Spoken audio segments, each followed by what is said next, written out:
Hi hello ಎಲ್ರಿಗೂ ಬೆಳಗಿನ ಶುಭೋದಯ. Welcome back to our channel.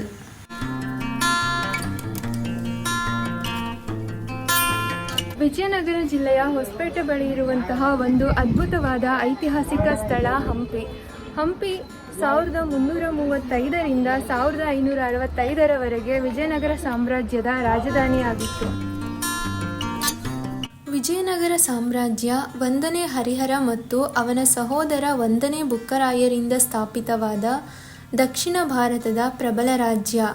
ಈ ಮಧ್ಯಕಾಲೀನ ಸಾಮ್ರಾಜ್ಯವು ಸಂಗಮ, ಸಾಳುವ, ತುಳುವ ಮತ್ತು ಅರವೀಡು ಎಂಬ 4 ರಾಜವಂಶಗಳ ಆಡಳಿತಾವಧಿಯಲ್ಲಿ ಬೆಳೆದು ಪ್ರವರ್ಧಮಾನಕ್ಕೆ ಬಂದಿತು.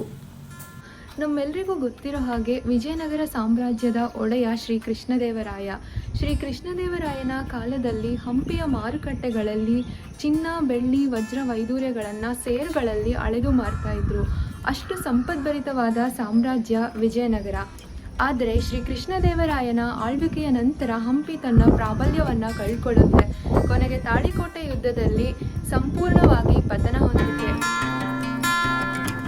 ಹಂಪಿಯಿಂದ 2.5 ಕಿಲೋಮೀಟರ್ ದೂರದಲ್ಲಿರುವ ವಿಜಯವಿಠ್ಠಲ ದೇವಾಲಯವು ಅತ್ಯಂತ ಪುರಾತನ ದೇವಾಲಯವಾಗಿದ್ದು, ಇದು ತನ್ನ ವಿಶಿಷ್ಟ ಶಿಲ್ಪಕಲಾ ವೈಭವಕ್ಕೆ ಜಗತ್ಪ್ರಸಿದ್ಧಿಯಾಗಿದೆ.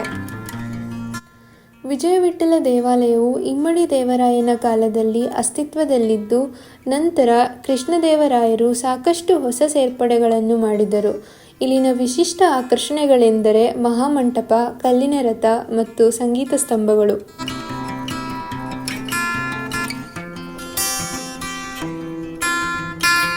ದೇಗುಲದ ಪ್ರಾಂಗಣದಲ್ಲಿ ನಿಂತಿರುವ ಕಲ್ಲಿನ ರಥವು ಅಂದಿನ ಶಿಲ್ಪಿಗಳ ಅಸಾಧಾರಣ ಸೃಜನಶೀಲತೆಗೆ ಕನ್ನಡಿಯಂತಿದೆ. ಇದು ಭಾರತದ 3 ಪ್ರಸಿದ್ಧ ಕಲ್ಲಿನ ರಥಗಳಲ್ಲಿ ಒಂದಾಗಿದ್ದು, ಇನ್ನೆರಡು ರಥಗಳು ಒಡಿಸ್ಸಾದ ಕೊನಾರ್ಕ್ ಮತ್ತು ತಮಿಳುನಾಡಿನ ಮಹಾಬಲಿಪುರಂನಲ್ಲಿದೆ.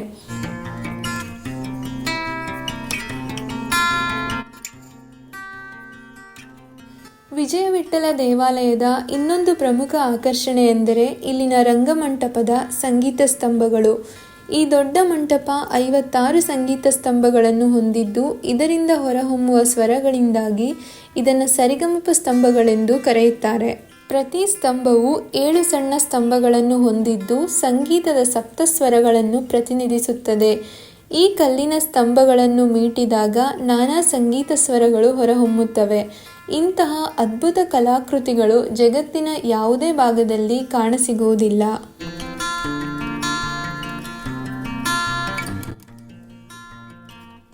ವಿಜಯವಿಠ್ಠಲ ದೇವಾಲಯದಿಂದ ಸುಮಾರು 5 ಕಿಲೋಮೀಟರ್ ದೂರದಲ್ಲಿರುವ ಪುರಾತತ್ವ ಸಂಗ್ರಹಾಲಯವು ಕಮಲಾಪುರದಲ್ಲಿದ್ದು, ಹಂಪಿಯ ಪ್ರಾಚ್ಯಾವಶೇಷಗಳನ್ನು ಪ್ರದರ್ಶಿಸುತ್ತದೆ. ಜನಸಾಮಾನ್ಯರಿಗೆ ಅಲ್ಲಿನ ಪಾರಂಪರಿಕ ಸಂಸ್ಕೃತಿಯನ್ನು ತಿಳಿಸುತ್ತದೆ. ಇಲ್ಲಿ ನಾವು ಪ್ರಾಚೀನ ಅವಶೇಷಗಳಾದ ಶಿಲಾಮೂರ್ತಿಗಳು, ವಿಜಯನಗರ ಅರಸರ ನಾಣ್ಯಗಳು, ತಾಮ್ರದ ಶಾಸನಗಳು, ತಾಮ್ರದ ವಸ್ತುಗಳನ್ನು ನೋಡಬಹುದು.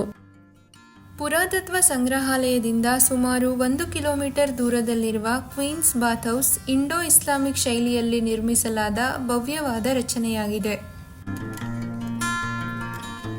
ರಾಜಾಂಗಣದಲ್ಲಿರುವ ಮಹಾನವಮಿ ದಿಬ್ಬದ 4 ಗೋಡೆಗಳಲ್ಲಿ ಪ್ರಾಣಿ ಶಿಲ್ಪಗಳನ್ನು ನೋಡಬಹುದು. ಮಹಾನವಮಿ ಹಬ್ಬದಲ್ಲಿ ರಾಜನು ಈ ವೇದಿಕೆಯಲ್ಲಿ ಕುಳಿತು ಅಲ್ಲಿ ನಡೆಯುತ್ತಿದ್ದ ಉತ್ಸವಗಳನ್ನು ನೋಡುತ್ತಿದ್ದರೆಂದು ಸಾಹಿತ್ಯ ಮೂಲಗಳಿಂದ ತಿಳಿದುಬರುತ್ತದೆ.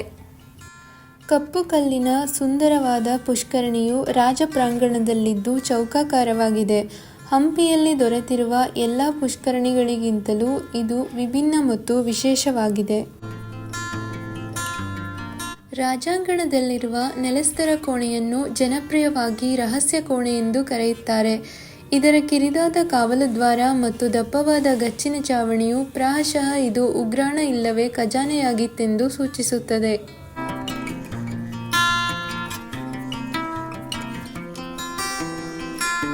ಮಹಾನವಮಿ ದಿಬ್ಬದ ಉತ್ತರದಲ್ಲಿರುವ ರಾಮಚಂದ್ರ ದೇವಾಲಯವು ತನ್ನದೇ ಆದ ಸ್ವತಂತ್ರ ಪ್ರಕಾರದ ಆವರಣವನ್ನು ಹೊಂದಿದ್ದು ಪೂರ್ವಾಭಿಮುಖವಾಗಿದೆ. ಕ್ರಿಸ್ತಶಕ 14 ಮತ್ತು 15ನೇ ಶತಮಾನದಲ್ಲಿ ಕಣಶಿಲೆಯಿಂದ ನಿರ್ಮಿಸಿದ ಈ ದೇವಾಲಯದ ಗೋಡೆಗಳಲ್ಲಿ ರಾಮಾಯಣ ಮತ್ತು ಭಾಗವತದ ಪ್ರಮುಖ ಘಟನೆಗಳ ಶಿಲಾಫಲಕಗಳಿವೆ.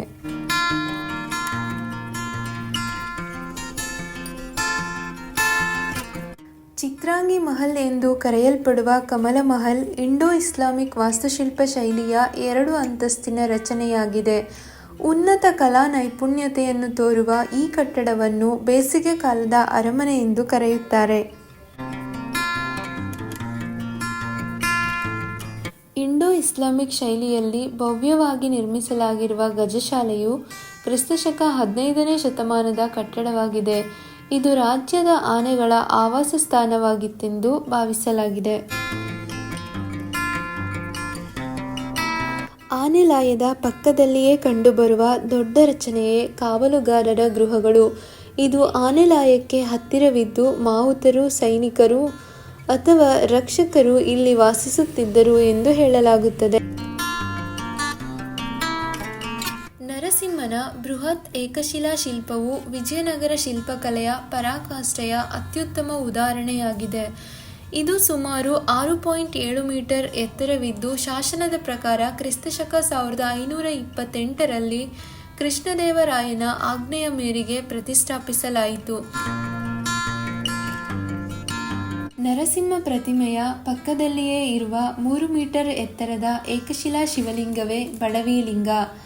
ಈ ಲಿಂಗವನ್ನು ಒಬ್ಬ ಬಡ ಹೆಂಗಸು ಸ್ಥಾಪಿಸಿದಳೆಂಬ ಕಾರಣದಿಂದ ಇದಕ್ಕೆ ಬಡವಿ ಲಿಂಗ ಎಂಬ ಹೆಸರು ಬಂದಿತೆಂಬ ಐತಿಹ್ಯವಿದೆ.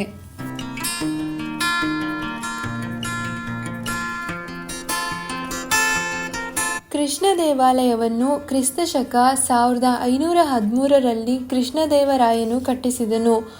ಒರಿಸ್ಸಾದ ಗಜಪತಿ ರಾಜನನ್ನು ಸೋಲಿಸಿ ಉದಯಗಿರಿಯಿಂದ ತಂದ ಬಾಲಕೃಷ್ಣನ ವಿಗ್ರಹವನ್ನು ಇಲ್ಲಿ ಸ್ಥಾಪಿಸಿದನೆಂದು ಇಲ್ಲಿನ ಶಾಸನವು ತಿಳಿಸುತ್ತದೆ.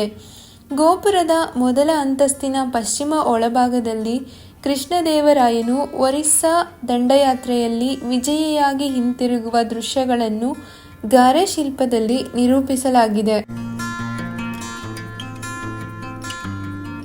ಗಣೇಶನ ಈ ಏಕಶಿಲಾ ಮೂರ್ತಿಯು ಹೇಮಕೂಟ ಬೆಟ್ಟದ ಆಗ್ನೇಯ ಇಳಿಜಾರಿನಲ್ಲಿದ್ದು, ಇದನ್ನು ಸ್ಥಳೀಯವಾಗಿ ಸಾಸಿವೆಕಾಳು ಗಣೇಶ ಎಂದು ಕರೆಯುತ್ತಾರೆ. ಸುಮಾರು 2.4 ಮೀಟರ್ ಎತ್ತರವಿರುವ ಈ ಪ್ರತಿಮೆಯನ್ನು 2ನೇ ನರಸಿಂಹನ ಸ್ಮರಣಾರ್ಥವಾಗಿ ಚಂದ್ರಗಿರಿಯ ವ್ಯಾಪಾರಿಯೊಬ್ಬನು ನಿರ್ಮಿಸಿದನೆಂದು ಬಂಡೆಯಲ್ಲಿರುವ ಶಾಸನಗಳು ತಿಳಿಸುತ್ತವೆ.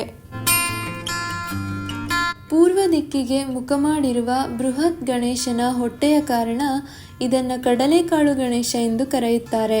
ಹೇಮಕೂಟ ಪರ್ವತದ ಮೇಲಿರುವ 5.2 ಮೀಟರ್ ಎತ್ತರದ ಈ ಏಕಶಿಲಾ ಮೂರ್ತಿ 15ನೇ ಶತಮಾನಕ್ಕೆ ಸೇರಿದೆ. ವಿರೂಪಾಕ್ಷ ದೇವಾಲಯವು ಹಂಪಿಯಲ್ಲಿರುವ ಪ್ರಮುಖ ದೇವಾಲಯವಾಗಿದೆ. ದೇವಾಲಯದ ಸಂಕೀರ್ಣದಲ್ಲಿ ಅನೇಕ ಉಪಗುಡಿಗಳು, ಮಂಟಪಗಳು ಸಾಲು ಪ್ರಕಾರ ಗೋಡೆಯ ಒಳ ಆವರಣದಲ್ಲಿದ್ದು, ಇವು ಚಾಳುಕ್ಯ ಶೈಲಿಯಲ್ಲಿವೆ. ವಿಜಯನಗರ ಅರಸರ ಮುಖ್ಯ ಆದಿದೇವತೆಯಾದ ವಿರೂಪಾಕ್ಷನು ಲಿಂಗರೂಪದಲ್ಲಿ ಇಲ್ಲಿನ ಮುಖ್ಯ ಗರ್ಭಗೃಹದಲ್ಲಿದ್ದು, ದೇವಾಲಯವನ್ನು ಪಂಚಾಯತನ ವಾಸ್ತುಶಿಲ್ಪವನ್ನಾಧರಿಸಿ ನಿರ್ಮಿಸಲಾಗಿದೆ. ವಿರೂಪಾಕ್ಷ ದೇವಾಲಯದ ವಾಯುವ್ಯ ಮೂಲೆಯಲ್ಲಿರುವ ಸಣ್ಣ ಕೋಣೆಯಲ್ಲಿ 52 ಮೀಟರ್ ಎತ್ತರದ 9 ಅಂತಸ್ತಿನ ಗೋಪುರದ ತಲೆಕೆಳಗಾದ ನೆರಳನ್ನು ನೋಡಬಹುದು. ಬಯಲಿನಲ್ಲಿ ಕತ್ತಿಗಳು ಘರ್ಷಿಸುತ್ತವೆ. ತಾಳಿಕೋಟೆಯ ಮಾರಣಾಂತಿಕ ಹೋರಾಟ ಸಾಮ್ರಾಜ್ಯವನ್ನು ಸೋಲಿನ ಧೂಳಿನಲ್ಲಿ ಮುಚ್ಚುತ್ತದೆ.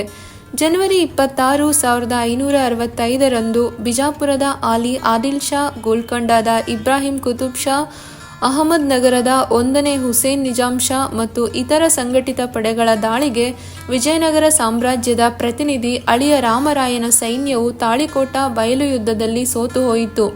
ಇದು ವೈಭವಯುತ ವಿಜಯನಗರ ಸಾಮ್ರಾಜ್ಯದ ವಿನಾಶಕ್ಕೆ ಕಾರಣವಾಯಿತು.